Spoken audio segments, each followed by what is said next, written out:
YouTube family. Welcome back or welcome to Recruiting Board. I'm Alex DeGroat, where I cover and promote football around New England. Take this time, like, share, and of course, subscribe to the best family here on YouTube. Especially because I'm only 3,000 subscribers away from passing Boston College. Let's do that. Like the video and comment somebody I should interview next. It helps with the algorithm. It's funny because you have to get your associates first, coach. You really take an unorthodox route. Totally. To Grand Valley, but you get to Grand Valley, no big deal, name drop, under Brian Kelly at the time.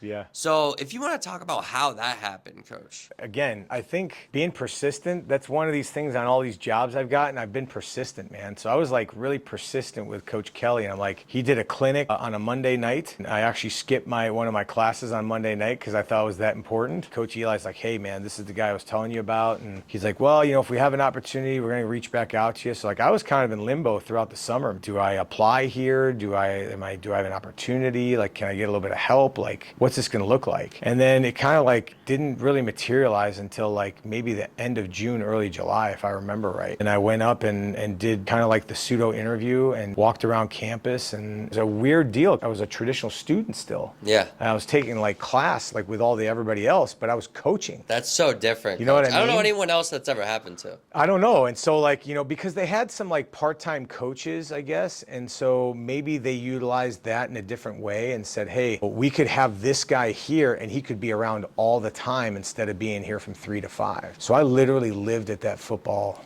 facility. I lived across the street from the stadium. I don't even know why I had that dorm, because I would literally like show up at midnight and then sleep for like 5 hours and then go back. So I probably could have just saved my money and slept in the football office. What was Coach Kelly like during that time? I remember him just being a great manager of people, a great football coach. He allowed his coaches to coach and would step in when he needed to step in. He always had a presence about him. And I haven't talked to him in many years now, but from what you see today, he has that same presence on that sideline. And I think he's refined himself too, much like I have in my coaching life. I was a little bit more of a yeller early on in my career, and I think you see that in his earlier days, and you don't see that very much with LSU now. He's at that place for a reason. I mean, that guy's one of the elite coaches in our business.